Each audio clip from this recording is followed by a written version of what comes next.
All right, we are talking Joe Biden, the coming climate army, and new revelations about the origin of a COVID-19 virus on episode 311 of the In the Tank podcast. As always, I'm your host, Donald Kendal. Joining me today, I've got Jim Lakely, VP of the Heartland Institute. How are you, good sir? I'm doing just fine. I'm here with my little co-pilot, Tiny Trump, who if people saw the intro, see that he's on my desk at least. And I'm excited. It's the start of the NFL football season, and I'm not going to boycott it. I'm going to hope they're not going to get too woke, and I'm looking forward to dominating both of my fantasy teams. Well, that is quite a fantasy. Chris Talgo also joining us, senior editor here at the Heartland Institute. How are you, good sir?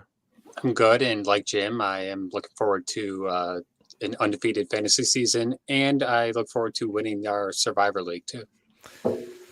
Wake me up when NHL season starts. I could care less about your soccer or whatever you're talking about. Anyways, so like I said, we're going to be talking about all these things. Joe Biden, the coming climate army, COVID. We'll get to that. We'll definitely have time for that. I know that we talk about a lot of very serious topics on this podcast, and today's likely to be no different. We've got some pretty important stuff we're going to talk about, but I actually want to start off with a bit of humor first, presented by our own president of the United States, Joe Biden.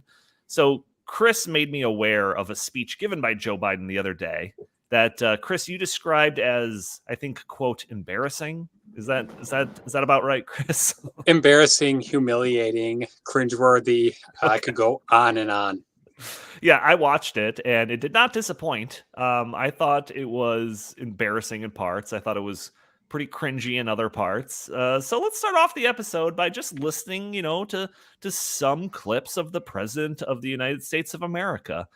So, Andy, I got a couple of time codes here for you. So this is, just for context, this is Joe Biden speaking in New York City about the, damage that was brought on by the rain from the hurricane. Is that correct? Yes, Hurricane Ida. Hurricane Ida, yeah. Made it all the way up to New York City. So, he had to make a speech surrounded by, just the whole cast of characters that you would expect. Minus Cuomo for obvious reasons. So this first clip I've got for you is just Joe being Joe. Go ahead. Our effort putting together. We are determined that we are going to deal with climate change and have zero emissions, net emissions by 2050. By 2020, make sure all our electricity is zero emissions. We're going to be able to do these things, but we've got to move. We've got to move. And we've got to move the rest of the world. Yeah, just hit stop on that. It's not just the United States. So, yeah, okay, zero net emissions by 2050. We've heard that one before. But by 2020, make sure all of our electricity is zero emissions. That's pretty... That's, I understand him, he's got these goals that are, potentially hard to reach, but that one might be especially hard to reach considering 2020 was a couple of years ago. Well, unless he has a time machine.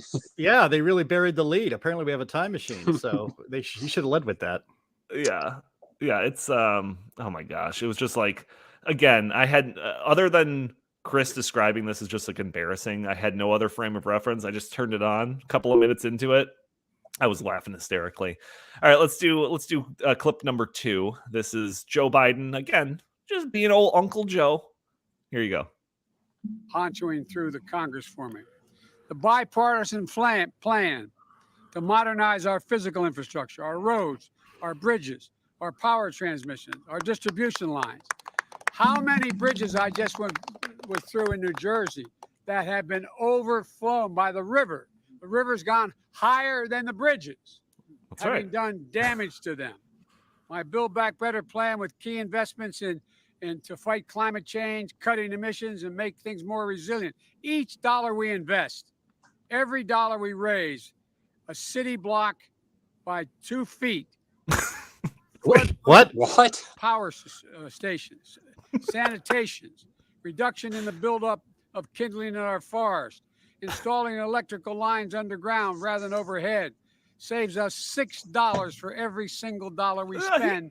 He kind of pulled it together by the end of that. Because the next time disaster strikes, the flood is contained, the fire doesn't spread as wisely, and power stays on. As wisely. Not to mention those investments save lives. Look at homes, Chuck and create Schumer. Good-paying union jobs. Yeah.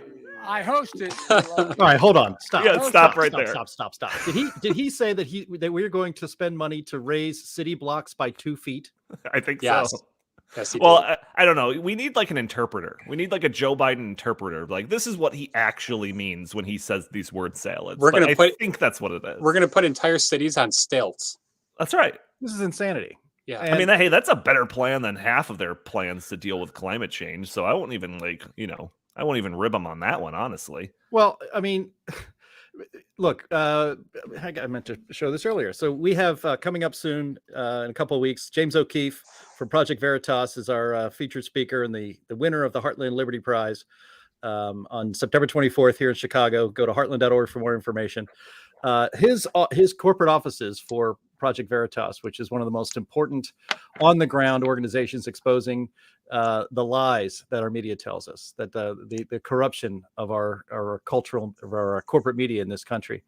His offices are in Westchester County, New York, just about half an hour, 45 minutes north of New York City. He had 3 feet of water in his office that came in. It flowed down the street, and the cars of all of the employees were under 3 feet of water. He showed pictures. They had a video. They came up to the middle of the side window. His entire office, the Project Veritas office, is completely destroyed. Of course, they're not stopping. They're going to continue making the videos. They could do that from home. But there was real devastation in New York City. And I found it actually kind of funny that while Ida hit Louisiana, that was like a half-day story. And as Ida was churning through the Appalachians and having flooding in rural places like West Virginia and Virginia and central Pennsylvania, who cares about that? As soon as it hit New York City, New Jersey, now this is a big deal. Now this is something that the president has to come out and talk about. But people suffered, I think 24 people or so died. People in basement apartments drowned in those basement apartments in a few cases.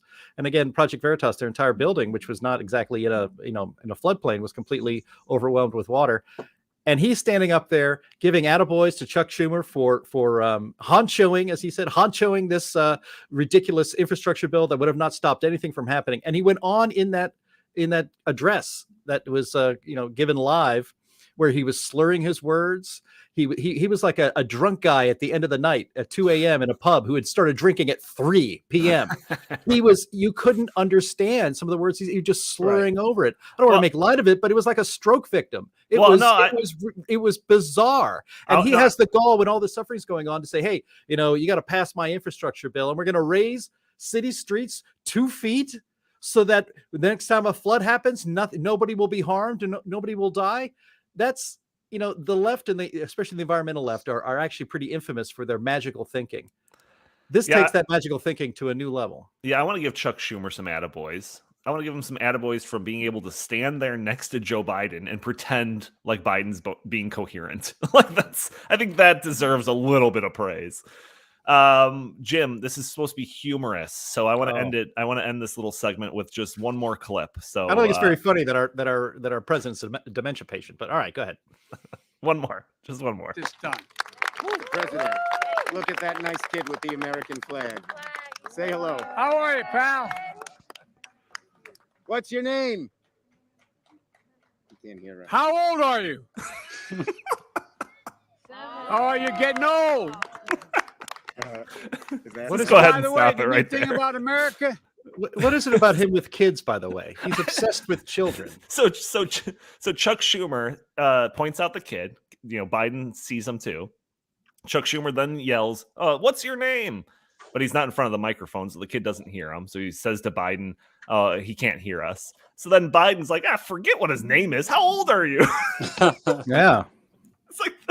It's like so stereotypical Joe Biden. I was tearing watching that the first time. I thought it was so funny. But yes, I know. Let's bring it down to reality for a minute here. Is it funny that the president of the United States has a deteriorating mental state? No, it's not. It really isn't. But hey, get a little bit of humor where he can. Jim, you mentioned just the hypocrisy of the media when we had a conversation about this earlier in the week. about the constant attempts to try to invoke some 25th Amendment against Donald Trump because he used a second hand to steady his water as he drank it. But no mention of the media about any of this stuff, about just like the weekly reminders that Joe Biden's losing it. Yeah, it's weekly, daily reminders. It's just astounding. Not really astounding. Why do I have to say it like that? It's typical of our corrupt media. Exactly. It's that not surprising at all. No, it's not surprising at all. It's and it's not even shocking anymore. It is just disgusting how our media ignores what is going on here with this president. Well, again, all 4 years of Trump's presidency, right here. All during his thing, there was a book written by psychologists who said that he has mental issues and that he needs to be removed from office for the 25th Amendment. They were trying to do that, I think, a couple months into his presidency, based, of course, on nothing. Remember that time that it was raining? I think he was giving maybe it was when he was giving an address, a commencement speech at maybe one of the academies, maybe it was the Air Force Academy or something. But he was walking down a metal ramp after it had rained, so it was slick, and he held on to the handrail. And CNN and MSNBC ran that clip all day long, saying that Donald Trump is obviously physically ill. There's something wrong with him because he's steadying himself going down a ramp. Right. Meanwhile, Joe Biden basically can barely get a sentence out. He snaps at people. He shows all of the signs of somebody who has advancing mental dementia issues. Maybe it's Alzheimer's, who knows? But the media allowed people who had never examined Donald Trump diagnose him as having mental issues. Right. But then again, this same media, when Hillary Clinton in 2016, remember her appearance at the 9/11 commemoration? Oh yeah, she had to be tossed into the van like a sack of potatoes because she had fainted. And then other places where she's stumbling up and down stairs, where she's coughing all the time during her appearances. Yeah. I mean, it was illegal to mention that or to talk about that, saying, maybe there's something physically wrong with Hillary. You couldn't say it. And the media, came down hard on anybody who even suggested that she wasn't physically fit enough to be president. And then they did all this stuff with Donald Trump. And now they're ignoring everything with Joe Biden. This is not very healthy. This is not very healthy for public discourse. Everybody can see what's happening, but no one's allowed to talk about it. Well, we could talk about it here, I guess. Yeah, Chris, you brought this clip to my attention, or this speech to my attention, and you specifically pointed out Chuck Schumer, like standing over his shoulder, like almost reading the script along with him to make sure that, like, that he, like, where are you going with this? Where are you going with this train of thought? But do you get the sense, and we kind of talked about this dynamic back in the context of like Joe Biden and Afghanistan, but do you get the sense that the Dems are like maybe starting to distance themselves a little bit from Joe Biden, or at least acknowledging his potential baggage? I think the reason why they might be trying to distance themselves is because his poll numbers are cratering before our very eyes. But I also think that they know that they want to get, their agenda through, and it's necessary that Joe Biden appears as if he's, in charge, and appears as if he's fully capable of, holding office in order to get this, this big agenda through. So I think they're in a very, tricky position, because they want to try to ride the coattails, but at the same time, Biden is losing popularity among Americans, and seeing him make speeches like this does not help. It's just, it's sad. It's pathetic, and obviously our enemies are watching, and they're taking note, and it's just it worries me that people like Vladimir Putin and the president of China are watching this, saying, gee, well, if he can barely put together a 15-minute speech, well, like what's gonna prevent him from doing anything if they try to do something that Biden should stand up for. Yeah, I don't know. I mean, like, so I got this is kind of coincidental that this article was brought to my attention. It was a Politico piece titled Biden Anxiety Levels, and everything that I talk about, like I say, every episode is linked in the show notes if you want to read it in length. But the article starts off saying Joe Biden often thinks he's his own best messenger. And Many people in his own White House don't always agree. When Biden gives public remarks, some White House staffers will either mute him or turn off his remarks, according to White House officials. So it's not just us. It's not just us. It's not that they're indifferent to what the boss has to say. Indeed, their livelihoods are directly invested in it. Rather, they're filled with anxiety that he's going to take questions from the press and veer off the West Wing's carefully orchestrated message. So the article goes on citing examples of staff telling Biden not to take questions, but him doing it anyways, and the awareness from staff that he's a gaffe machine and he's prone to put his foot in his mouth. And there's a million examples we could probably, illustrate that. It says, but lately his verbal miscues have been causing headaches for him and his team, examples of self-inflicted wounds. He said that the Taliban takeover of Afghanistan was highly unlikely. He said that Al-Qaeda was gone from Afghanistan when it wasn't. He declared that he'd seen no question of our credibility from allies when there had actually been a lot. So, I mean, Jim, the idea of Biden making gaffes is not new. It's funny that the White House staff is sweating every time he goes on front of a camera. I mean, that's kind of a new revelation. But I don't know. What do you think about this report? Well, as I talked to you about it the other day, and I'll get to it here at the end here of my observation is how Politico tied it up nicely in a bow and made it actually a positive thing out of Biden. The fact that he is scaring the hell out of his staff every time he goes in front of the cameras. Look, it's the idea that Biden is his own best advocate is laughable, because for his entire 50-year public career, all he has done is made a fool of himself in public. Whether he's plagiarizing a British politician's speeches, whether he's insulting voters who dare to question him and challenge maybe even his intellect. That famous clip of, Andy could probably find it in 10 seconds, but back in 1988 when he was running for president, he attacked a potential voter, by saying, I'm a lot smarter than you. I finished at the top of my law class, and my IQ, I'm sure, is better than yours. And then again, in this campaign for 2020, remember that time that he was at an auto worker plant, and one of these blue collar guys whose hands are thick and full of calluses from working for a living, dares to challenge Joe Biden's position on something, and he goes off on him. Yeah, didn't he challenge him to like a push-up contest or something? Yeah, right. Yep, and he's Mr. Tough Guy. He's going to go take, back in my day, I would have taken Donald Trump out the back of the gym and beaten him up and stuff like that. I mean, Joe Biden is a walking embarrassment, not just a gaffe machine. He's an embarrassment. He's probably the least skilled retail politician out there, next to Kamala Harris, I suppose. And yet he's still presented in the press as somebody who has the people's touch. It's a joke. Well, what do you think happens when this continues to get worse? Do you think they're just going to continue to masquerade as, no, everything's fine? What are you talking about? Well, I don't know. Can he take fewer questions from the press? I don't think that's possible. Every time he is something. I mean, look, the Afghanistan debacle, it's not just a political problem. That's a historic event.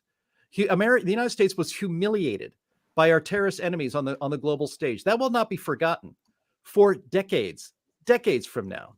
That is one of the worst foreign policy debacles in American history, and it is going to have negative ramifications for Americans, not just internationally, but here in the United States for a long, long time. And he gave 2 speeches on it, and he walked away and didn't take any questions. And the idea, so here we go. This is where at the end of that Politico piece, where they have to, of course, this is one of those. This is called checkbox journalism, where Politico can say they did a story on Joe Biden's flubs and how he is making his staff a little bit nervous every time he goes out there, and they hit the mute button. But right here, Rapid Response Director at the White House, Mike Gwynn, said in an email, as the president has shown over and over since he announced his candidacy more than 2 years ago, he is the most effective communicator for his vision and agenda. Yeah, right.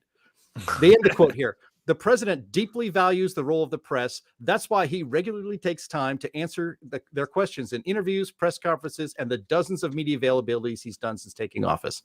Now, love him or hate him, Donald Trump was not afraid of the press. In fact, his staff was probably a little bit more nervous than Joe Biden's, but for a different reason, is that he was too eager to talk to the press every single day. Every time he went to the helicopter, He would stop by the gaggle of press that are waiting, over there on the White House lawn to riff with them for sometimes 20 minutes, half an hour. Then he'd say, okay, it's gassed up. I gotta blow out of here. He was never afraid to take questions from the press. He often went into the White House briefing room himself to talk to the press and take questions. And, Joe Biden is just not willing to do it. Well, and I think we all know why his staff does not want him to do it, because he's mentally incapable of doing it, because it's not just going to be politically embarrassing. It could have serious ramifications for the United States, because then we would actually be able to see, and around the world, because they would see just how addled Joe Biden is. They have to reduce his exposure to the public as much as possible for their own survival. Yeah. Well, it's also, important to note, even when you're comparing apples to apples, Joe Biden and Trump, when they're taking questions from the media, Trump knew that he was going into hostile territory. Biden, It's like, everyone wants to kind of make sure that you look nice. So it's like, there's only one reporter that ever challenges him or Jen Psaki at the White House press briefings, and that's Peter Doocy at Fox. That's it. Everybody else are given softballs or setups, or just helping to craft the narrative with the White House. And that's because our corporate media, with extremely few exceptions, are not in the media business. They're in the Democrat Party propaganda business, and have been for a long time. And now they don't even care that everybody knows it.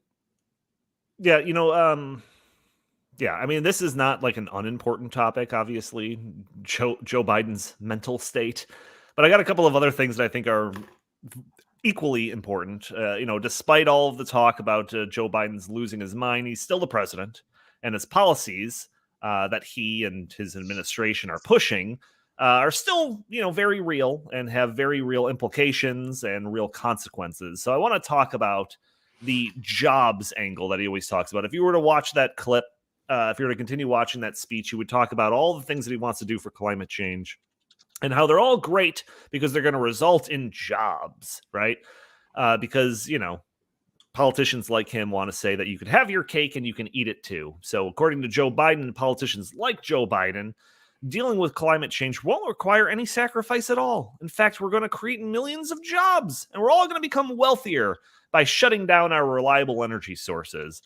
But anyways, they talk about jobs when discussing transitioning to wind and solar. Most of this, generally speaking, is like installation jobs, which is like, it's been debunked. It's been debunked by Michael Moore, that movie Planet of the Humans.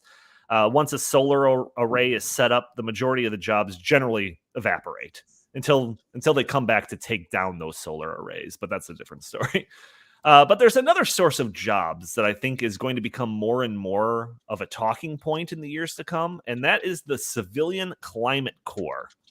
So I've got an article in here from the Epoch Times. The Climate Army is coming. The article starts off saying the Climate Army is coming. Dissatisfied with with America's people's lack of concern for the issue du jour, self-righteous coastal elites are moving on from slick public relations campaigns and headline-grabbing protests to deploy a legion of climate activists across the nation, paid for by your tax dollars, whether you like it or not. President Joe Biden's proposed Civilian Climate Corps would be the biggest mobilization of government labor since the New Deal, a massive and likely permanent expansion of government power, cementing the radical climate agenda in the halls of government. It would also burden taxpayers with massive debt without any impact whatsoever on global climate. So the author goes on to talk about the CCC and how it would end up being a slush fund at the whim of a bunch of bureaucrats. So this was actually a relatively new concept to me. I've heard of this idea of having like a government civilian workforce before, but I don't think I've actually heard of the Civilian Climate Corps before. Chris, are you aware of this? Well, I think it's a ripoff of FDR's Civilian Conservation Corps, which was done during the New Deal. And, Donnie, we talked about this a couple of days ago. The Civilian Conservation Corps, whether you like it or not, at least they did do something. They built sidewalks, they built schools, they built parks. At least they built things that people could experience and enjoy. But from everything that I've read and heard about this Civilian Climate Corps, it's the exact opposite. It's environmental justice. It's like these abstract concepts. it has little to do with actual physical infrastructure, which is what Joe Biden has been saying again and again and again is what his Build Back Better plan is all about. And just, one other quick thing, when President Obama signed his stimulus, which was back then a whopping $874 billion, nowhere near the 3.5 trillion that we're talking about today. I mean, it's like, I know, it's mind boggling how far we've come in, just less than a decade. However, I remember vividly how Barack Obama was seen laughing a few years later, saying, "Oh, those shovel-ready jobs, they weren't as shovel-ready as we thought," and just making a big joke out of it. So we spent $875 billion. It was supposed to be this huge, infrastructure, rebuilding our roads and bridges. That's what they always say, but it never turns out to be that way. It never turns out, that we actually get new infrastructure, new bridges, new airports, new roads, new dams, new whatever. It just goes into these environmental slush funds, and it ends up going to people who are in good with the administration, and we the taxpayers foot the bill, and we don't barely get anything out of it. Yeah, you're right. And I could be wrong on this, but I believe that it was originally proposed, or at least the idea of it originated in one of Joe Biden's climate change executive orders that he issued back in January, shortly after taking office. The executive order just required like a strategy be developed for the climate change task force to begin thinking about what a civilian climate corps would look like, how it would be structured, what they would do, etc.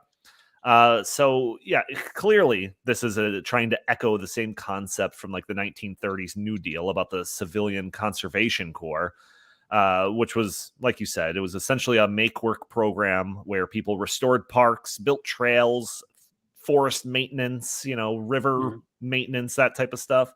In this version of this big government program, the Civilian Climate Corps would, according to most media reports, do all these same things. Restore parks, maintain streams, etc., etc.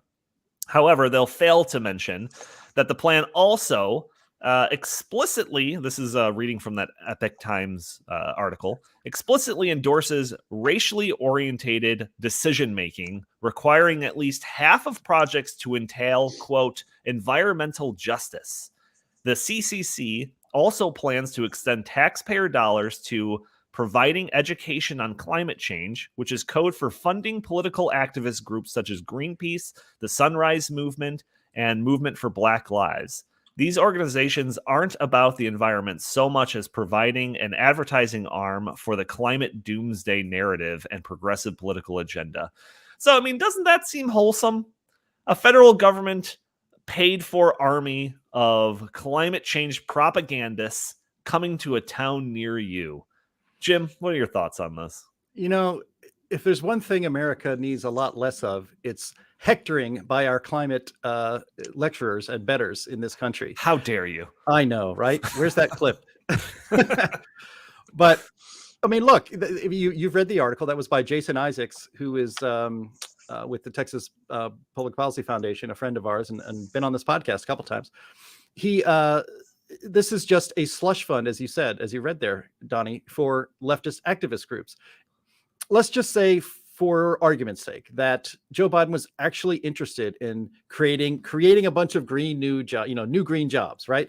Installing solar panels. Well, those are coming. Those are not manufactured here. They're going to come from China, and then people are going to install them and then leave. Maybe we need a bunch of people with rags to wipe them to keep them clean, because if they get dusty, they're not very efficient anymore. Maybe we need that, or installing and taking apart broken wind turbines and finding some place in the world that will take them and bury them, because very few, maybe a handful of landfills in the United States will even accept them. And some of them that have been accepting them over the years are refusing to do so anymore because they're too hard to deal with. And so those would actually kind of be jobs. But, even what you're describing, this is not a jobs plan. This is a taxpayer-funded leftist activist plan. This is to keep and again, I think the title of the piece is correct. A climate army is coming. This is to take taxpayer money and to keep the leftist activists employed and and fed so that the left can just dispatch them wherever they feel is necessary. And again, this would do nothing if you actually cared about saving the planet. This civilian climate corps will do nothing to save the planet. Oh no, nothing. Definitely Zero. All they'll do is I guess just be out there to hector us endlessly. Like we don't get enough of that already from the media and from our government and from the world community. And this is actually nice that we brought this up, because this is yet another piece of evidence that shows that the entire global climate agenda is not about the climate. It's about leftist politics and pushing them on people and transforming society and making sure that the way we live now is not going to be we're not going to be able to do that for much longer, because they are going to artificially impose restrictions on the way we live, the way we generate energy, the kind of jobs we have, how far we can drive cars. I know we didn't mean to bring it up in this podcast, but you keep seeing more and more this idea that, gas taxes, especially if everyone's going to go to electric vehicles, what good is a gas tax, right? To fix the roads. So now we're going to go to mileage taxes, which means the government's going to track how far you drive your car and then tax you so that they can repair the roads.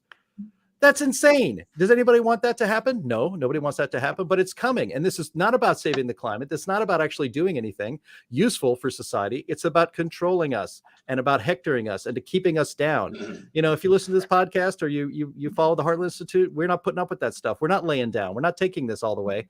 And, I guess $1 trillion a year for the civilian climate corps. Nothing we can do to stop that. But it's just all going to be leftist propaganda, all going to be leftist activism. Well, you know what?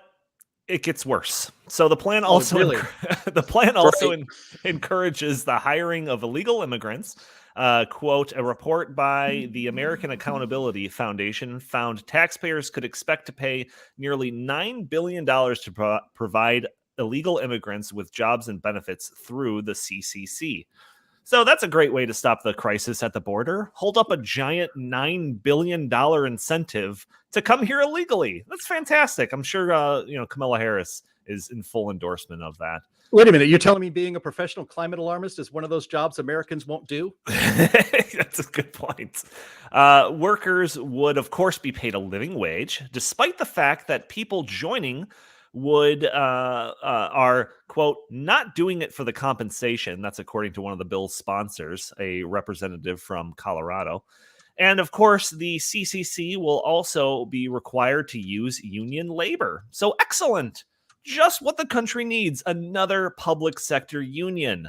Like, I swear, the creators of stuff like this, the creators of the Green New Deal, they just throw a whole bunch of crazy crap in there just to drive people like you and me and us on this podcast nuts.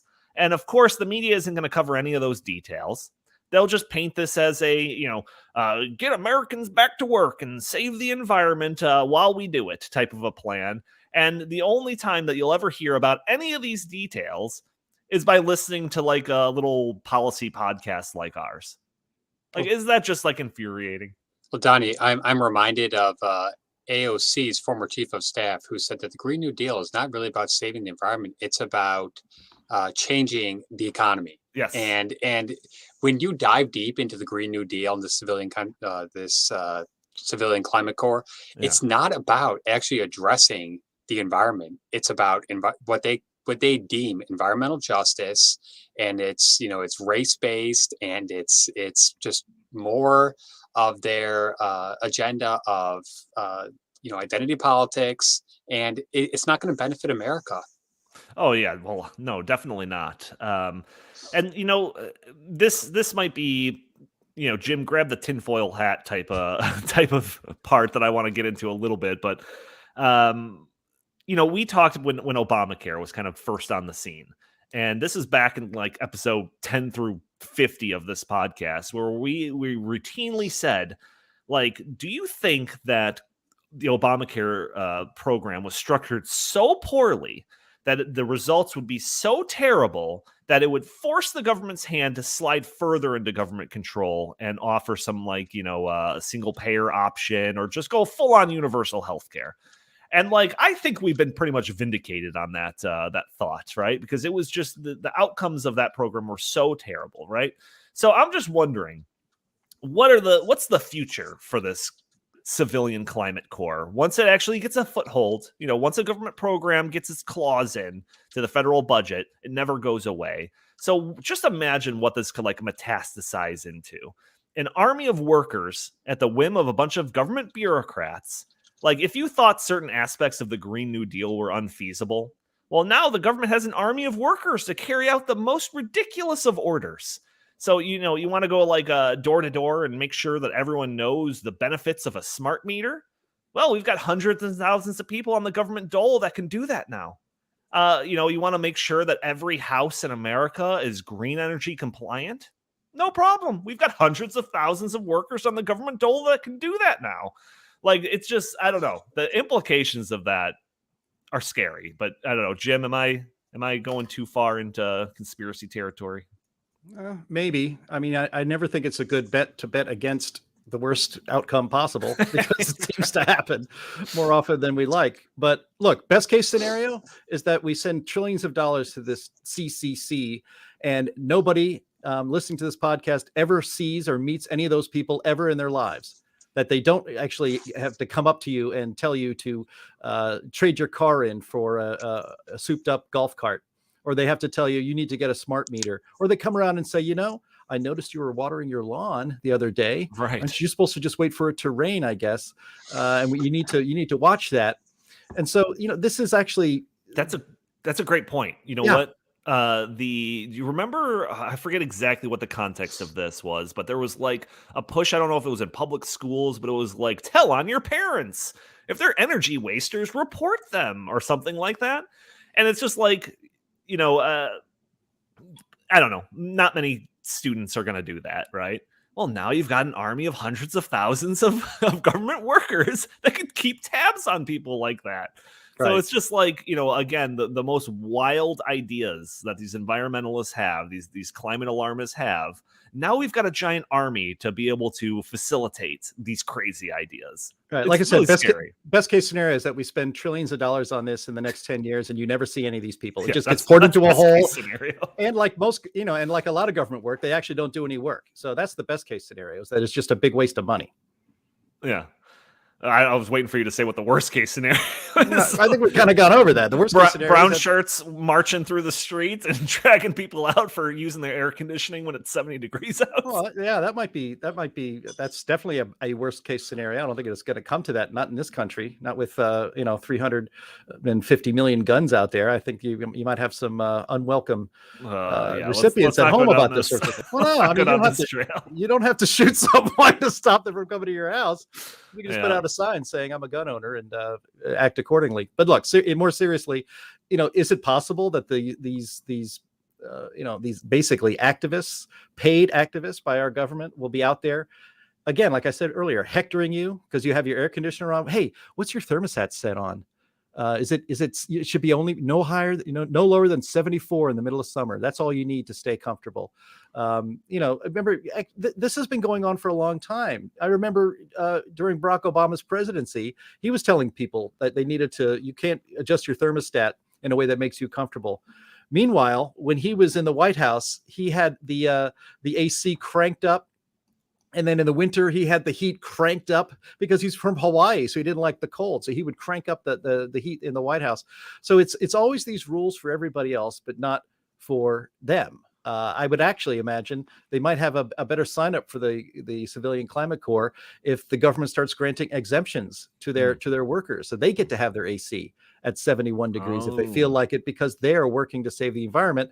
And if you can get 10 people, force 10 people to turn over the information for their smart meters so that the people can control your AC, wow, you get 2 years of dispensation from having to follow the rules of everybody else. Yeah, no, I can see that. That's a worst case scenario. That's one of the benefits. That's one of the benefits that they get, along with a living wage. They also get some carbon credits that gives them a pass for doing some of these things that are, Chris, am I being crazy here? Like, I think that you guys are spot on. And I wouldn't mind if they marched to Barack Obama's house and monitored how much energy his palatial state is spewing every single day. Yeah. Or maybe go over to John Kerry's airport hangar and make sure that the private jet is grounded for a couple months. Maybe he can fly commercial. Maybe he can get in a Prius and drive around the country to get around. But these people are hypocrites. I think Jim hit the nail on the head. It's about control. It's about lack of freedom, and I detest this. Yeah. So, and I could already see Jim kind of rolling his eyes, because to me, I see a lot of things through the filter of modern monetary theory. And if you were to read Stephanie Kelton with Modern Monetary Theory, one of her big cornerstones of that concept. That the idea that like the government can spend as much money as it wants, debt and deficits don't matter as long as inflation doesn't go wacky. You can spend as much money as you want, right? In fact, they should spend as much money as they want to ensure that our unemployment levels are as low as possible, right? So that's modern monetary theory in a nutshell. But one of the big cornerstones of modern monetary theory is a jobs guarantee. Right. So if the private sector can't facilitate enough jobs, which is crazy to think right now, if you go to any business, 10 million open jobs. When you go to any business, there is, signs saying, that they're hiring or whatever. But regardless, so this to me is like a jobs guarantee program, right? Like we're going to hire as many people as possible to be in the civilian climate corps. It's essentially a cornerstone of modern monetary theory, just under the disguise of doing it for climate change. So I think that this plan is going to be talked about more and more. This is going to be, it might be kind of talked about fringy right now, but going into the next election and future elections, I am willing to bet that this is going to be like a bigger part of their agenda is doing this. One, just for all the stuff that we talked about and all the things that they can utilize this new giant army of climate activists paid for by the government and the taxpayers, right? Not only that, but it's also a big cornerstone for this modern monetary theory, which I think we are totally operating under since at least the beginning of the pandemic, but that's a whole nother story. Jim, do you want any final words on this, or else we can move on to COVID? We can move on to COVID. Let's move on to COVID. COVID. So this is a big story that dropped, I think, this week. So this is an article from the Intercept. Title: New details emerge about coronavirus research at Chinese lab. So the article, the report, starts off saying newly released documents provide details of U.S.-funded research on several types of coronavirus at the Wuhan Institute of Virology in China. The Intercept has obtained more than 900 pages of documents detailing the work of EcoHealth Alliance, a U.S.-based health organization that used federal money to fund bat coronavirus research at the Chinese laboratory. The trove of documents includes 2 previously unpublished grant proposals that were funded by the National Institute of Allergy and Infectious Diseases, as well as project updates relating to EcoHealth Alliance research, which has been scrutinized amid increased interest in the origins of the pandemic. The documents were released in connection with ongoing Freedom of Information Act litigation by the Intercept against the National Institutes of Health. The Intercept is making the full documents available to the public. Quote, "This is a roadmap to the high-risk research that could have led to the current pandemic," said Gary Ruskin, executive director of U.S. Right to Know, a group that has been investigating the origins of COVID-19. So the author continues, the bat coronavirus grant provided EcoHealth Alliance with a total of $3.1 million, including $599,000 that the Wuhan Institute of Virology used in part to identify and alter bat coronaviruses likely to infect humans. Even before the pandemic, many scientists were concerned about the potential dangers associated with such experiments.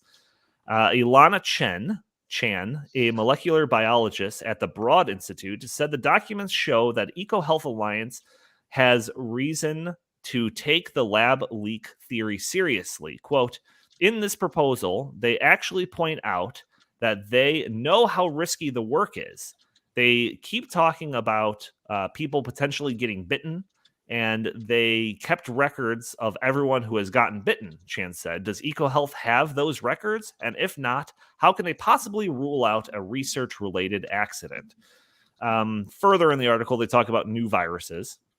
According to Richard Ebright, a molecular biologist at Rutgers University, the documents contain critical information about the research done in Wuhan, including about the creation of novel viruses. Quote, the viruses they constructed were tested for the ability to infect mice that were engineered to display human-type receptors on their cells, Ebright wrote The Intercept after reviewing the documents.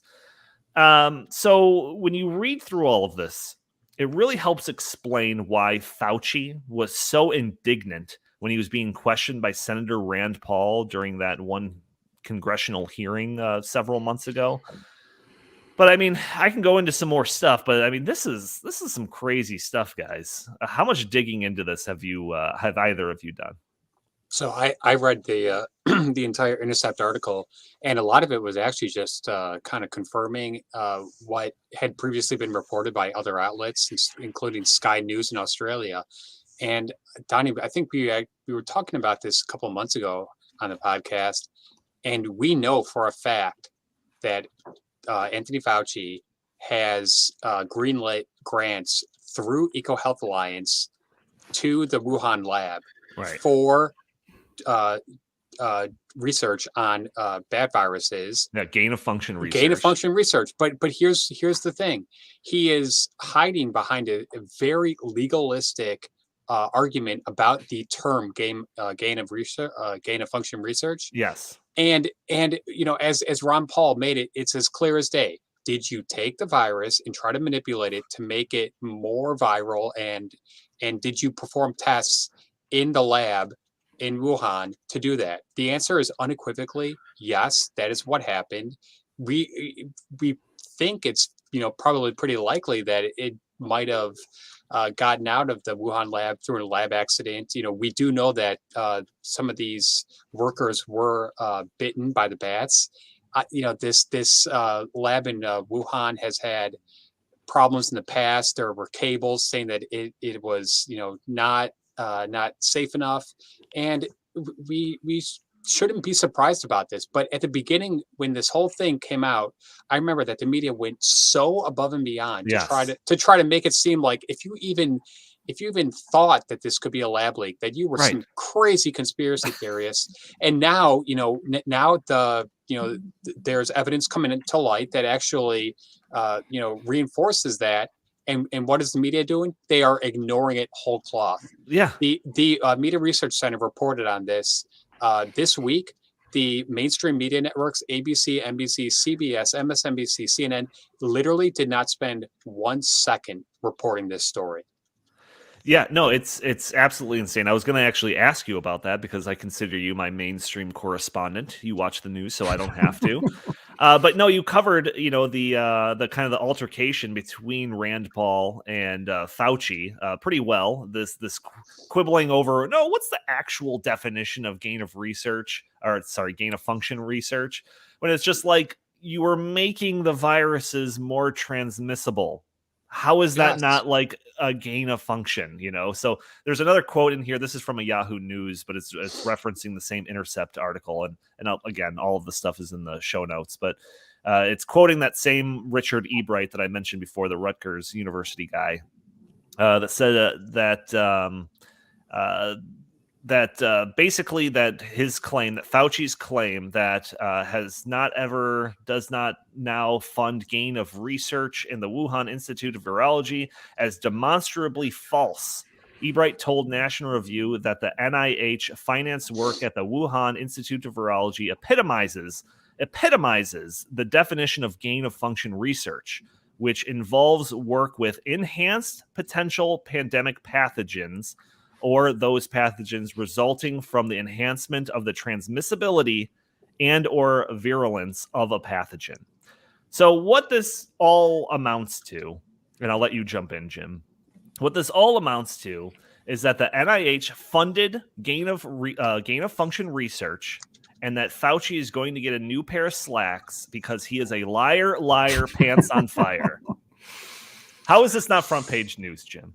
Well, we started the podcast talking about the corruption of our corporate media in this country, and that they're not interested in informing the public.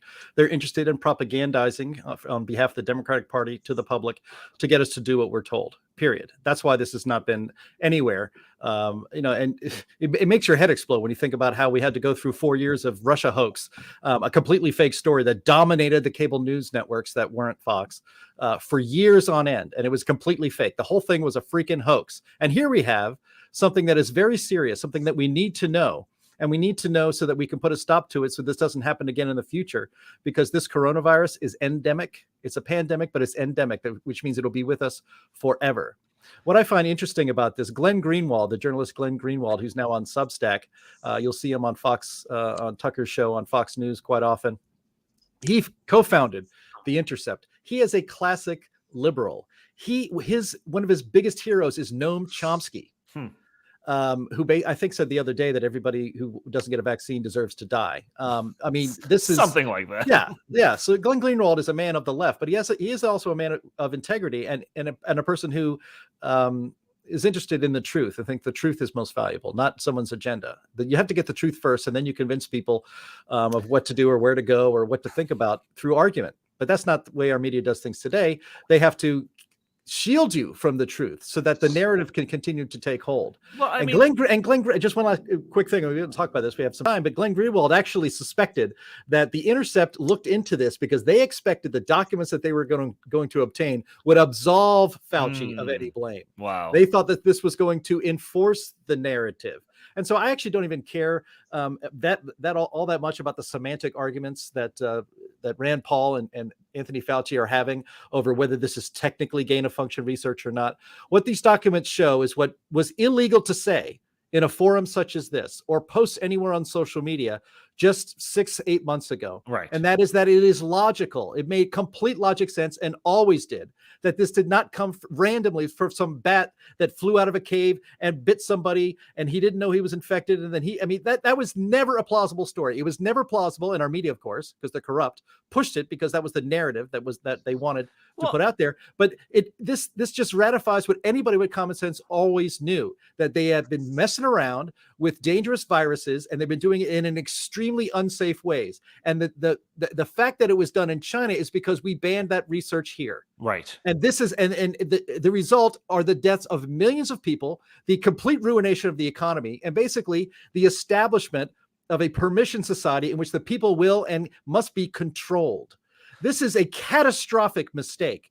And the fact that we're only now, more than 2 years later, almost 2 years later, getting some information on the truth of this virus is outlandish. Our media should have been all over this and should have been destroying the narrative for the sake of the truth, for the sake of the American people, and for the sake of our future public health. Yeah, and it's just it's just so disheartening that, again, it's just like a policy podcast like us are like some of the only people that are going to be talking about this. You're not going to see any of this on the mainstream media. The CNNs and the MSNBCs aren't going to touch it because Saint Fauci has been ordained as the hero of the pandemic, and they're not going to do anything that puts his name even under a little bit of shade. They're not going to do that. So I think that we could probably uncover a video of Fauci going into the lab in Wuhan, taking a vial of the coronavirus 19 and just slamming it on the ground, waving to the camera and walking away. And the media would still be like, no, that wasn't him. They would vehemently defend it at the very least. That's the Donnie, world that we're in. Donnie, we have something close to that. A couple of years ago, Dr. Fauci, we have video of him presenting gain of function research. Oh, right. And how he was, involved in it and how it was necessary and how he was defending it. But, one thing real quick, I think that part of the reason why the media was so slow and hesitant to even talk about the lab leak theory is because when the pandemic first, sprang, who was one of the most prominent people to do that? Donald Trump. And the media, by definition, they have to always take the opposite side of whatever President Trump said or did. Donald Trump is the North Star that we can always align everything against it. Right. All right. And then they portrayed Dr. Fauci as the anti-Trump, and they are just unwilling to say, you know what? We made a mistake. It seems as if Dr. Fauci actually was culpable with this. It looks like Donald Trump is actually right about this. And, I think they will just never admit that mistake. Yeah, definitely not, especially because it does underpin, this whole thing underpins, the world that we've lived in over the past 18 months. And I just real quickly, we only have a couple of minutes left, but I do want to bring up this last article here. This is a CNBC article. Who says COVID will mutate like the flu and is likely here to stay? So remember those good old days when we thought we would have to lock down for a couple of weeks to flatten the curve? Or remember those good old days when we thought, oh yeah, we're probably a couple of months away from this pandemic, from being out of the national spotlight? Or how about the days when we thought, once a vaccine comes up on the horizon, surely the light at the end of the tunnel, the return to normal, the society's return to normal is just over the horizon, right? Well, you poor, naive fools. COVID is never going to go away, at least according to the global health officials at the World Health Organization. So, quote, I think this virus is here to stay with us, and it will evolve like influenza pandemic viruses. It will evolve to become one of the other viruses that affect us, Dr. Mike Ryan, Executive Director of the World Health Organization's Health Emergencies Program, said in the press briefing. Quote, people have said that we're going to eliminate or eradicate the virus, Ryan said. No, we're not. Very, very unlikely. So, Jim, it's kind of a hard reality to face, but are we at the start of a COVID decade? Is this never going away? Are kids going to be wearing masks at school forever? What's the future look like? How can you say no? Is there any sign in our society today in which this will ever end? There aren't any. And that story quoted, people who said that we could eradicate or eliminate COVID, were wrong. The only people who said that were liars and morons, because anybody with an operating brain, you don't even have to be a scientist, knows that these sorts of things do stay around forever. Yeah. Ebola still exists. Ebola still exists. Yeah. You can eradicate something like smallpox, but it actually still exists in vials, and you get a case or two, I suppose, out there. But science can eliminate certain diseases in practical terms in which nobody gets them anymore, and it's not a problem. COVID, by its nature, thanks to the way it was engineered as a extremely contagious virus that now apparently just mutates very rapidly, and we don't even know enough about this virus that was manufactured because it's so new, and we're in a global experiment for how bad a virus can be. The level of irresponsibility here, if you just keep thinking about it, is so mind-blowing. Millions of people are dead because Dr. Fauci and people like him think it was worth the risk to work on viruses like this, just in case something like it, not it, but something like it ever emerged from nature so that we could fight it. And instead, we created a global destructive monster that is now a visible monster unleashed upon the world. Are you talking about the government or the virus? Both. But we haven't talked about. And we keep thinking we're going to talk about how bad Australia is and how they're basically a prison. They're a prison colony again. They're a penal colony again. And the restrictions they're putting in place because they believe, and their public officials say it, we need to eliminate this virus. They completely lock down an entire state of New South Wales and entire cities because they get one death in a week from the virus. They think they can eliminate it. You cannot. And so, yes, are we going to have kids masking up in schools for the next decade? How could you bet against that? Yeah. Is there any sign that any political leader outside of Ron DeSantis in Florida and maybe Greg Abbott in Texas and a handful of others, is there any sign that the people who rule over us are going to give us any of our freedoms back? I don't see any. Yeah.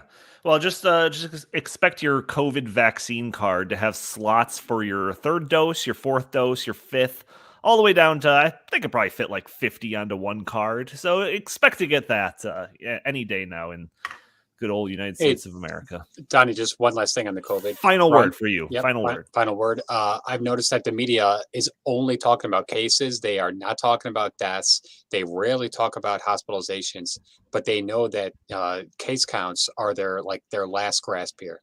Oh, yeah. Yeah, no doubt. All right. Well, surely we'll be talking about all of this stuff in future episodes of In the Tank podcast. If you are just listening to the audio only, it's probably a Friday, and you can join us on Thursdays when we record these videos live. You can catch us on YouTube or Facebook, and you can join the chat. You can throw in your comments. Maybe we'll respond to them. Maybe we'll throw them up on the screen. But I do want to encourage all of those that are just listening to the audio of the podcast to join us over here on YouTube and Facebook and be a participant. So if you like our show, please subscribe, write a review for us on iTunes. That would be greatly appreciated. If you are watching us on YouTube, hit that subscribe button, leave some comments, just share the video. That helps more than you can imagine. If you want to send us your comments, suggestions, or questions to the show, feel free to email us at inthetankpodcast@gmail.com. Jim Lakely, where can the fine people find you? At J Lakely on Twitter, at Heartland Inst on Twitter, and always visit heartland.org. And Chris Talgo, you are a ghost on social media, so just join me in saying goodbye to the fine people. Goodbye, everybody. See you next week. All right, thank you all. Talk to you next week.